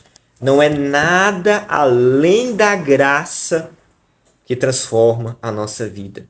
A graça nos salva de graça e a própria graça nos ensina a viver da maneira correta. Não precisamos da lei, não precisamos de Moisés, não precisamos de Elias, não precisamos deles. A graça em Cristo é suficiente para tudo, para toda a nossa vida. Vamos aqui voltar, né? Próximo ponto. Próximo versículo. Hebreus 12, 15. Atentando diligentemente, porque ninguém seja faltoso, separando-se da graça de Deus. A falta mais grave é separar-se da graça. Quando você separa os membros da sua igreja ou seus discípulos da graça, você está indo contra o Espírito de Deus. Então, dá para a gente se separar da graça. O que os legalistas religiosos fazem nas pregações dele é separar eles mesmos e os membros da igreja dele que acreditam naquilo que ele fala da graça de Deus. Isso é terrível. Porque se é a graça que nos salva e se é a graça que nos transforma a um ponto de nós conseguirmos de fato vencer o pecado, se essa igreja não prega a graça, como as pessoas vão vencer o pecado? Elas não vão. A lei não faz a gente vencer o pecado. Pregar os 10 mandamentos em todo culto não seria suficiente para nos fazer vencer o pecado. Cultos eles chamam, né, cultos ali imensos, onde você aprende o que deve fazer, o que não deve fazer por horas e horas e horas, não vão fazer você vencer o pecado. Isso, na verdade, está te separando da graça de Deus. E você não vai vencer o pecado. Você pode estar naquela igreja que mete o pau nos fiel todo domingo. Essa igreja aqui é aquela que judia, que faz você se sentir um merda, que faz você se sentir um pobre, velho, lascado, imundo, sujo, que não presta pra nada, um pobre, miserável, que tem que mudar, que é falta de... não tem vergonha na cara. Essa é a pregação boa, essa é a pregação ó, que eu gosto. Eu gosto de sofrer, sou masoquista, só falta eu me cortar aqui, ó. Só falta ouvir da pessoa isso. Isso não transforma ninguém. Isso te separa da graça de Deus. Isso faz com que você não consiga transformação alguma real na sua vida. Faz o efeito contrário, porque a lei, a justiça própria, o esforço próprio te separa da graça e a graça é a única que pode te transformar. Próximo. Romanos 5:20. Sobreveio a lei para que avultasse a ofensa, mas onde abundou o pecado, superabundou a graça. Por causa desse versículo, muita gente interpreta que a graça é só para o ímpio receber a salvação. Ou seja, quando vai se converter, ele ganha a graça. Mas depois que está na igreja, o pau vai quebrar na cabeça dele e não haverá mais graça nenhuma para ele. Isso é mentira. Nós somos salvos pela graça e depois vivemos nessa graça. Porque o pecado não terá domínio sobre vós, pois não estáis debaixo da lei, e sim da graça. Muitas pessoas ficam preocupadas com o fato de que, se pregarmos a graça ao crente, ele vai chafurdar no pecado. O que é chafurdar? Meu Deus do céu. Não usa uma palavra mais simples para nós entender. Se eu desse aqui para um adolescente, ele não vai entender o que é. Chafurdar é tipo se esbaldar no pecado, fazer o que quiser, libertinagem, né? Era mais fácil botar isso. No entanto, o pecado não terá domínio sobre nós. Esse é o decreto divino, pois não estamos debaixo da lei e sim da graça. Quem não consegue se livrar do pecado é porque ainda está na lei. Não estou dizendo que tal pessoa não seja salva, mas ela não entendeu a graça. Por isso ainda vive na lei. No dia em que ela compreender a graça, espontaneamente viverá em santidade. Só há santidade onde há graça de Deus. Olha que incrível. Romanos 6,14. Eu vou ler até de novo aqui. Porque o pecado não terá domínio sobre vós, pois não estão debaixo da lei, sim da graça. O que eu acabei de falar? Que pregação de lei, que pregação de pode e não pode te mantém dominado pelo pecado. Não é eu que estou falando, é Paulo que está falando. Quando você prega a lei, as pessoas vão continuar presas no pecado. É isso que as pessoas não entendem. Elas acham que meter o pau na cabeça dos outros, falar para eles se esforçar, que eles têm que merecer, que eles têm que ficar com medo de ir para o inferno e andar em santidade. Elas acham que se falar isso as pessoas vão viver em santidade. Elas não vão. Elas vão ficar dominadas pelo pecado, só que como elas estão com medo de você, elas estão com medo de você meter o pau na cabeça dela, de você colocar elas de banco na igreja, de você expulsar elas da igreja, de você expor o pecado delas, elas vão fazer o quê? Ficar caladinhas, botar ali uma roupa de crente, ter uma boa performance, mas está ali, afundado no pecado. É isso que vai acontecer. Elas vão ser dominadas pelo pecado, mas vão se esconder. Agora, quando o evangelho da graça é pregado, elas vencem o pecado. Pois vocês não estão debaixo da lei, e sim da graça. Só há vitória sobre o pecado na graça. Na graça.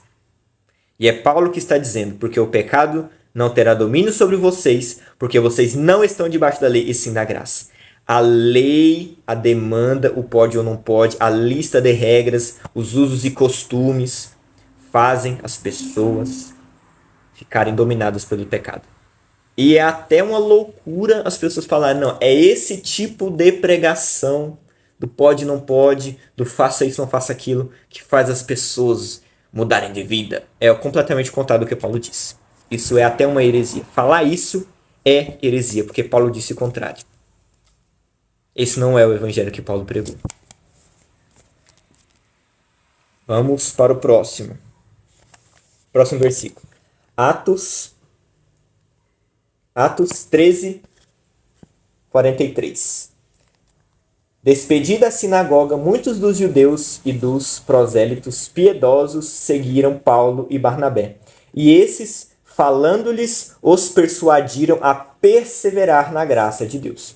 Precisamos perseverar, porque somos acusados, caluniados, mentem a nosso respeito e falam coisas negativas a respeito da graça. Mas minha palavra para você hoje é a mesma de Paulo e Barnabé. Persevere na graça. Muita gente vai perseguir, vai ficar comentando isso é mentira, vai tentar te desmoralizar, como é que fala? Te ridicularizar, inventar mentiras sobre você, falando que o que você prega é hipergraça, graça barata, libertinagem, liberalismo, universalismo, sei lá mais o que das quantas, um monte de termo teológico que eles usam como xingamento, uns xingamentos chiques, intelectuais, acadêmicos, de doutorados, mestrados, semideuses, tal, do sei lá do que, mega crentes. Tem um monte de apelido só pra te desvalorizar e falar que você não sabe de nada, e que isso não é evangelho nada, e sei lá o que mais. Nós devemos perseverar na graça. Simples. Persevere na graça. Independente de qualquer coisa, permaneça pregando, estudando a graça de Deus. É isso que a gente precisa fazer. E é complicado ser perseguido, mas é bom também. Se você não está sendo perseguido, você não está pregando o evangelho da graça de verdade. Próximo versículo. 1 Pedro 1,13. Por isso, cingindo o vosso entendimento, sede sóbrios e esperai inteiramente na graça que vos está sendo trazida na revelação de Jesus Cristo. Devemos colocar nossa esperança completamente na graça de Deus. Aqueles que confiam no seu próprio merecimento e sua justiça própria não conseguem permanecer firmes no dia da adversidade. Todavia, quando esperamos inteiramente no favor imerecido, somos fontes no meio da luta. Então, nós devemos ser sóbrios. Só é sóbrio aquele que espera na graça. O que é ser sóbrio? O que é não ser louco? É você confiar inteiramente na graça para todas as coisas da sua vida.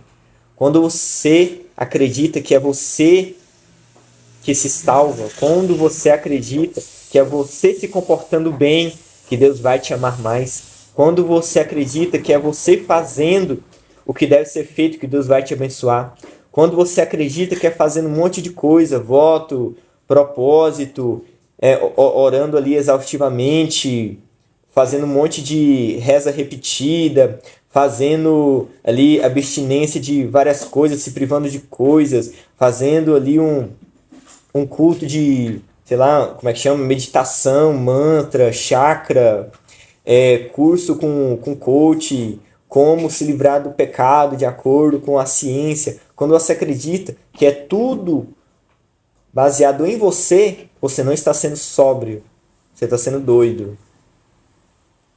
Mas quando você acredita que é pela graça, você está sendo sóbrio.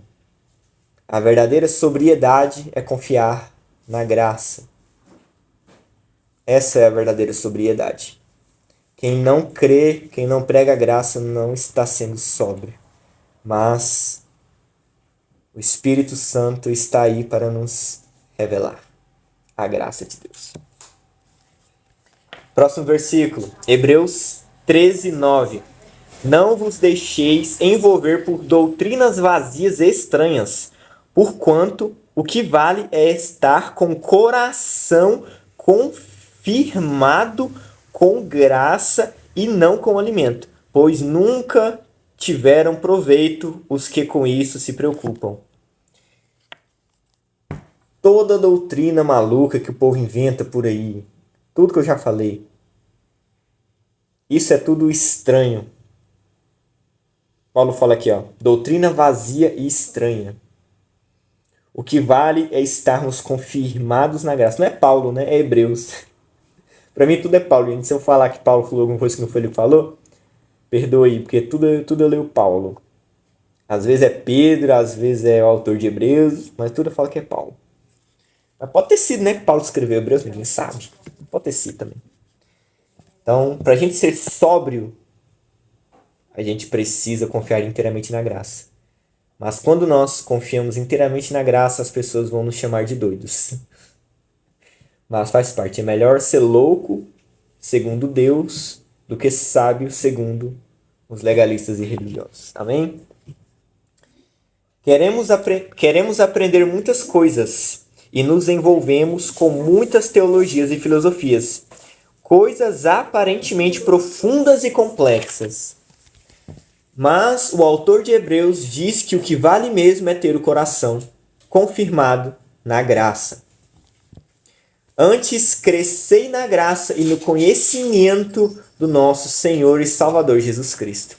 A Ele seja a glória, tanto agora como no dia eterno. A graça pode ser multiplicada em nossa vida, mas agora vemos que podemos até mesmo crescer nela. Você cresce na graça quando avança em conhecimento e revelação. Somos todos discípulos e alunos da graça.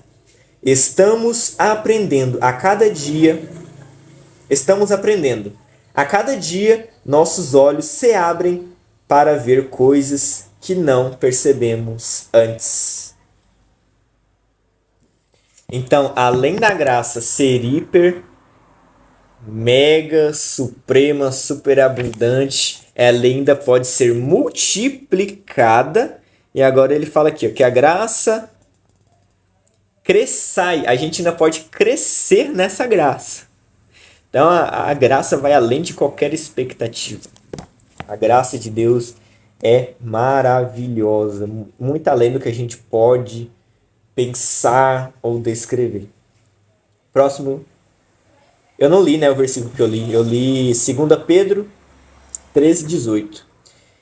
Agora eu vou ler aqui 1 Pedro 5:12. Por meio de Silvano, que para vós outros é fiel irmão, como também eu considero, vos descrevo resumidamente, exortando e testificando de novo, que esta é a genuína graça de Deus, nela estai firmes. Vivemos um tempo em que os cristãos vivem uma mistura nociva de lei e graça.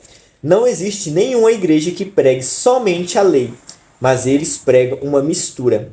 O problema dessa mistura é que não se trata da graça genuína. Então existe uma graça genuína.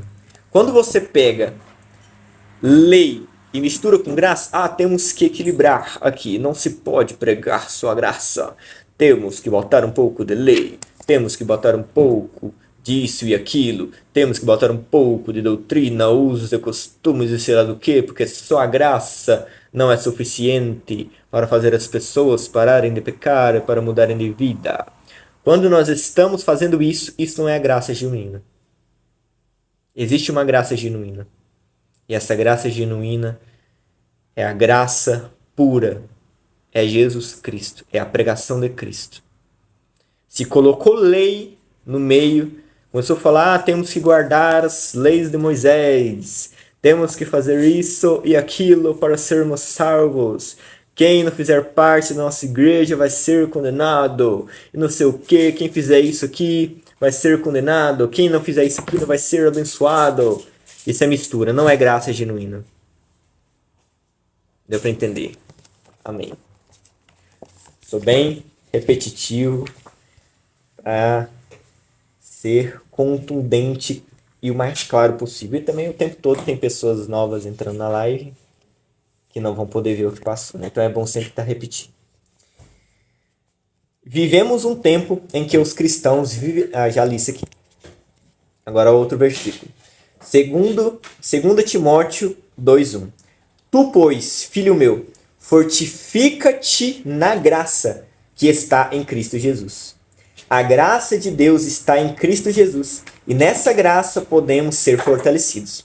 Você provavelmente já percebeu que alguns crentes parecem experimentar muito mais favor imerecido do que outros. Acredito que isso ocorre porque eles descobriram a chave para acessar o favor de Deus. Então, o que nos fortalece é a graça. Não há nada mais que nos fortalece, além da graça.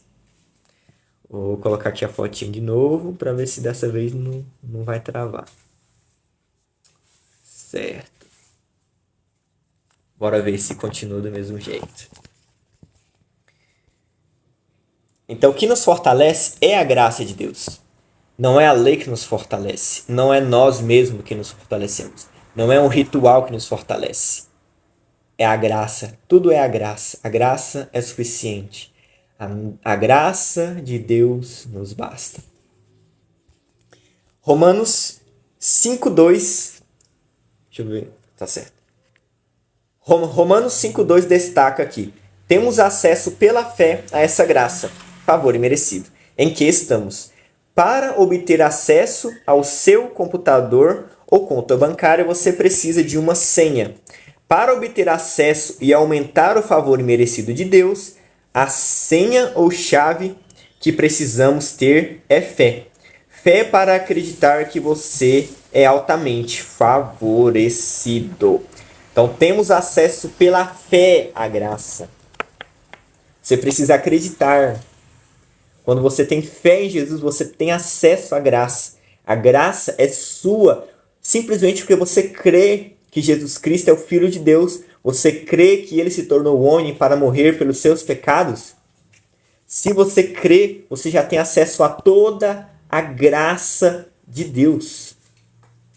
É muito simples. Paulo fala isso, que é simplesmente fé. Não é obras, não é merecimento, não é guardar leis, preceitos e regras, não é guardar usos e costumes, é crer. É dizer, Senhor, eu creio em Ti, eu creio que sou amado, creio que o Senhor morreu na cruz por mim. Isso que nos dá acesso à graça de Deus, nada mais que isso. Não tem que acrescentar mais nada.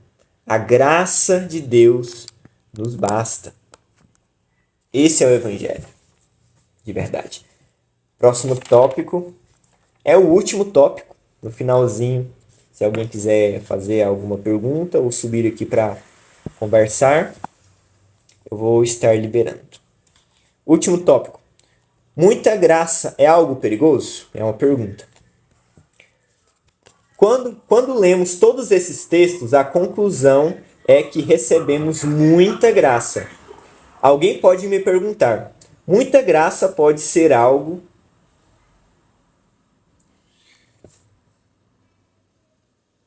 Alguém pode me perguntar, muita graça pode ser algo perigoso? Se é perigoso, é apenas para o diabo. Para nós, a graça de Deus não é apenas segura, mas é essencial. Você realmente não precisa se preocupar com o fato de estar desfrutando de muita graça, ou estar falando demais da graça. Em Gálatas capítulo 3, Paulo diz que é tolice começar pela graça e depois tentar continuar a vida cristã de qualquer outro jeito. E muitos fazem isso, acreditam que a graça é só para o dia da conversão. Depois o que manda é a força do braço. Você mesmo tentando se santificar. Ele citou aqui Gálatas 3, mas não leu. Vou abrir aqui Gálatas 3. Gálatas 3, capítulos 3, 1. Ó Gálatas insensatos, quem os enfeitiçou? Não foi publicamente exposto diante dos olhos de vocês Cristo crucificado? Essa é a única coisa que desejei saber de vocês. Foi pelas obras da lei que receberam o Espírito Santo ou pela fé na mensagem que ouviram? Vocês são tão insensatos assim? Tendo começado pelo Espírito, agora querem se aperfeiçoar pelo esforço próprio. Vocês experimentaram tantas coisas em vão, se é que foram em vão. Aquele que dá o Espírito e faz milagres entre vocês, realiza essas coisas pela prática da lei ou pela fé na mensagem que ouviram? Assim como Abraão, ele creu em Deus e isso foi atribuído como justiça. Saibam, portanto, que aqueles que têm fé é que são filhos de Abraão. Prevendo a Escritura que Deus justificaria os gentios pela fé, anunciou primeiro o Evangelho a Abraão. Por meio de você, todas as nações serão abençoadas. Assim, os que são da fé são abençoados com os crentes, como o crente Abraão. Pois todos os que vivem debaixo da lei estão debaixo de maldição. Pois está escrito, maldito todo aquele que não persiste em praticar todas as coisas escritas no livro da lei. É evidente que, diante de Deus, ninguém é justificado pela lei, pois o justo viverá pela fé. A lei não é baseada na fé. Mas o homem que pratica essas coisas viverá por meio delas. Cristo nos redimiu da maldição da lei quando se tornou maldito em nosso lugar, pois está escrito, maldito todo aquele que for pendurado no madeiro. Isso para que em Cristo Jesus a bênção de Abraão chegasse também aos gentios, para que recebêssemos a promessa do Espírito por meio da fé somente. Então aqui é uma palhaçada você falar, ó, pregar graça é só para novo convertido. Pregar a graça é só ali no apelo. Pregar a graça é leitinho. Pregar a graça é uma coisa básica, mas não se deve usar a graça para o resto da vida inteira. Não é assim. Paulo falou que, ó, Gálatas insensatos, vocês foram enfeitiçados? Vocês começaram pela fé, pelo Espírito, e agora querem se aperfeiçoar pelo esforço próprio. Isso é loucura. Tem outras traduções aqui que dizem que isso é loucura. Loucura. Loucura, loucura, loucura. Você querer. Ah, é a lei. É a lei que vai fazer as pessoas ficarem na linha. Se não tiver a lei, as pessoas não vão ficar na linha. Tem que ter uso e costume, sei lá o que, doutrina, blá blá blá blá blá blá, meter o pau na cabeça das pessoas para aí sim elas serem aperfeiçoadas, andarem ali certinho. Isso é loucura. A lei não serve para isso. O que Paulo diz aqui depois?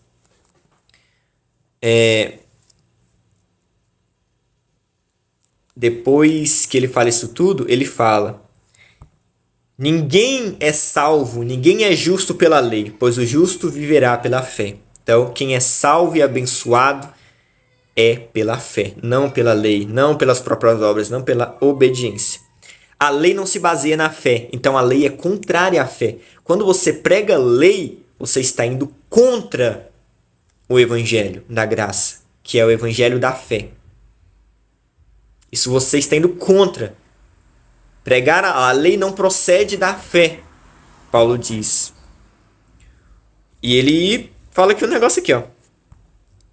A lei se baseia na fé. O homem que pratica essas coisas viverá por meio delas. Ou seja, se você quer pegar ali uma partezinha da lei que você gosta, eu gosto dos 10 mandamentos, eu gosto do sábado, eu gosto do dízimo como sendo obrigatório, se você não der o dízimo, você vai ser condenado, vai pro inferno. Isso eu já estou exagerando, né?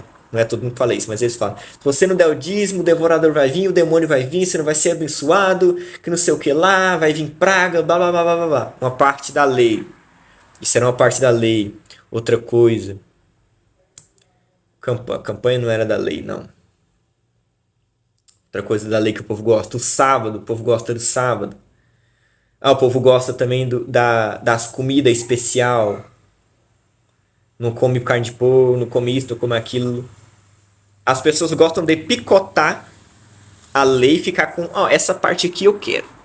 Essa parte da lei de Moisés eu quero. O resto não. Só que Paulo falou que ou é tudo ou nada. Maldito todo aquele que não persiste em praticar todas as coisas descritas no livro da lei. A lei você não pode pegar uma parte que você gosta. Ou é tudo ou é nada. Ou você cumpre a lei toda, a Torá inteira, inclusive a circuncisão, inclusive o apedrejamento, inclusive o regime, inclusive as leis lá governamentais civis. Ou é tudo ou é nada. Não pode pegar umas partezinhas da lei que você gosta. Se você quer pegar uma parte da lei, você tem que cumprir ela inteira. E depois, não vou ler aqui agora não, mas vocês podem ler Gálatas aqui, vocês vão ver Paulo falando o seguinte. Vocês gostam da circuncisão, né? Se vocês se circuncidarem, vocês são obrigados a cumprir a lei inteira. Então, pegar uma partezinha da lei que você gosta, aplicar na sua vida, você vai ter que cumprir ela inteira, filho. Você não pode pegar as partes que você quer. É tudo ou nada. Não é, mas eu gosto da circuncisão, vou fazer. Não, é tudo ou nada. Mas eu gosto do sábado, o resto não importa. Não, é tudo ou nada. Eu gosto do dízimo para meter medo nos outros, para falar, para fazer eles de dinheiro. Ou é tudo ou nada. Então, ou você pega a lei completa, ou você não pega nada. Então, é tudo ou nada. A lei é dessa forma. E é loucura pensar de outra forma, igual Paulo falou aqui, né? Insensatez, loucura. Paulo diz que quem os enfeitiçou? Quem os enfeitiçou? Ele fala, isso é feitiço. Parece que você tá lá, parece uma bruxa te enfeitiçou, entendeu? Pensar que você começa na graça, mas tem que adicionar mais um monte de coisa, isso é loucura, isso é feitiço, comparado a um feitiço. Onde é que nós estamos aqui? Continuamos. Essas críticas ao que pregamos, acusando-nos de pregar uma graça barata e uma hipergraça, são muito comuns. Além delas, existe uma ideia propagada hoje, terrivelmente maligna, de que a graça é apenas biscoito e doce, como leite para bebês. E que nós precisamos agora nos concentrar em uma mensagem mais profunda do tipo pare de pecar. O que eu já falei, né? Então não vou comentar. Aqueles que pensam que parar de pecar é uma mensagem mais profunda deveriam perceber que essa é a mesma mensagem pregada por todas as outras religiões do mundo. Quando um pastor resolve fazer disso o centro da sua mensagem, ele se torna igual a um muçulmano, um hinduísta, um budista ou espírita, pois todos pregam a mesma coisa: vivam a vida sem pecado. A verdade é que não há mensagem mais profunda do que o evangelho da graça. Nunca nos formamos na graça de Deus. Então, é o que eu disse no começo da live. Pegar uma listinha de regras de pode e não pode, falar para as pessoas, você tem que mudar, parar de pecar, se esforça para mudar isso, você não presta, cria vergonha na sua cara, até quando você vai ficar nisso? Entendeu? Esse tipo de pregação, todas as outras religiões são. Então, qual que seria a diferença do Evangelho da Graça para todas as outras religiões que existem? O que difere o cristianismo das outras? Nada. Nada. Se todas as outras religiões dizem, faça isso, isso, isso, isso para você ser abençoado, faça isso, isso, isso para você ser salvo, faça isso, isso, isso para Deus te aceitar. Aí vai lá no culto da igreja evangélica, é a mesma coisa, não muda nada. Aí dizem ainda que essa é a mensagem verdadeira. Essa é a mensagem que muda. Isso que é palavra. Quando você vai lá e o pastor te bate, tal, e mete a pau lá na sua cabeça e fala que você tem que mudar e tal, que pega aquela pregação ali e pregar lá para os muçulmanos, eles vão aplaudir. Pegar essa pregação de moralidade, de ética, for lá no espiritismo, aplaudir, gostei. Qualquer religião é assim. Isso é lei, isso é religião, isso é legalismo. Todos são assim. Agora, o evangelho da graça não é assim. É Deus te aceitando pela fé, independente das suas obras, independente do que você faz, é de forma imerecida. Não precisamos de qualquer outra coisa além da fé para sermos aceitos pela graça de Deus. Então, E as pessoas vão falar, né? Quando você pregar isso, isso é graça barata, isso é hipergraça. Mas quando a pessoa falar isso, usar esses termos, já pode saber que é legalista. Aqueles que pensam que para... já li essa parte. Próximo. Por fim, existem aqueles que têm uma compreensão superficial da graça de Deus e pensam que ela diz respeito apenas ao perdão dos pecados. Ou seja, que a graça é apenas um ticket para entrar no céu ao morrer. Graça é isso, mas vai muito mais além. Essas pessoas não conseguem ver o poder da graça de Deus. Então procuram diminuí-la ou temperá-la com algo mais, porque acham que a graça sozinha é muito desequilibrada. Entretanto, fazendo isso, matam a sua vitória sobre o pecado e nem percebem.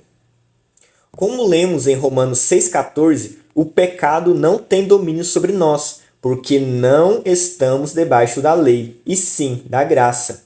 Só temos vitória estando debaixo da graça. Se decairmos da graça para a lei, o resultado é que a graça se torna ineficaz e voltamos a viver como se fôssemos escravos do pecado.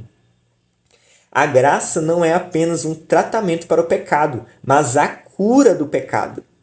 Ter mais graça significa ter mais vitória sobre o pecado.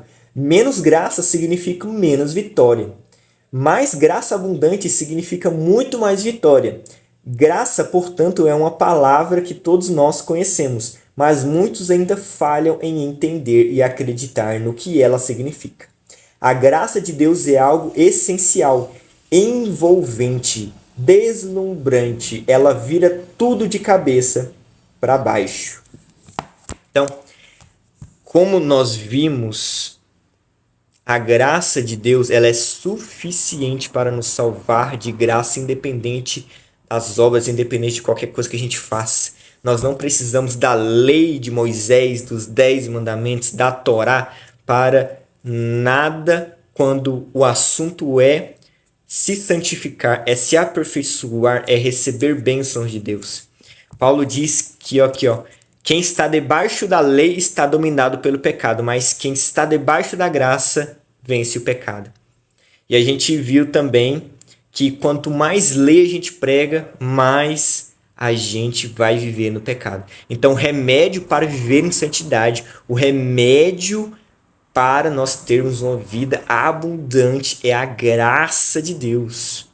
É nós entendermos que é tudo por Jesus, é tudo imerecido, nós não merecemos nada e não conseguimos fazer nada para merecer. Esse é o evangelho que nos dá a vitória sobre o pecado. Quem prega o contrário, quem quer pregar a lei, quem quer adotar ali alguns mandamentos específicos ali da lei, quem quer colocar regras, disciplinas, como é que fala ali? Toda hora eu esqueço esse negócio.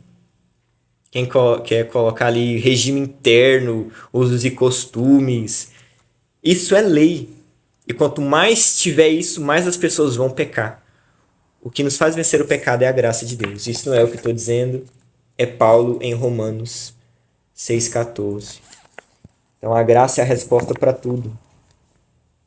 Próximo. Nos próximos capítulos, o autor está dizendo, nos próximos capítulos o meu alvo é mostrar-lhe o evangelho como você nunca viu antes. Os seus olhos serão abertos para uma perspectiva revolucionária. Quanto mais o tempo passar, mais percebo que a vida é curta demais para perdermos o melhor de Deus. O que você não sabe ainda sobre a graça de Deus pode atrapalhar o de experimentar da abundância que o Senhor Jesus tem para você em todas as áreas da sua vida. Se você tem sido sobrecarregado pela religião implacável e pelo legalismo, se você deseja viver uma vida de poder e de orações respondidas, quero convidá-lo para mergulhar comigo na superabundante graça de Deus. Eu o desafio a mudar suas crenças erradas que têm moldado a sua vida. Venha descobrir comigo, por si mesmo, o verdadeiro tamanho da graça de Deus. A graça não é algo pequeno, é algo grande, transbordante e maravilhoso. Vamos começar uma caminhada durante 21 dias. Sua vida nunca mais será a mesma. Aqui acabou o capítulo. O próximo capítulo vai falar sobre o novo nascimento, graça e novo nascimento. E como disse aqui, serão 21 capítulos, 21 lives. Só que pode acontecer de alguma live eu repartir em duas, porque eu falo demais. Eu comecei a live aqui 7h30 e são 9h30, então 2 horas.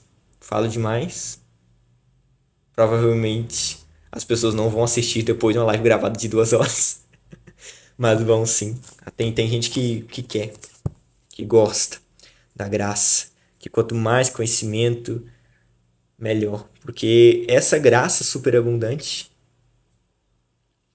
a gente pode estudar o tanto que for, a gente nunca compreenderá ela por completo.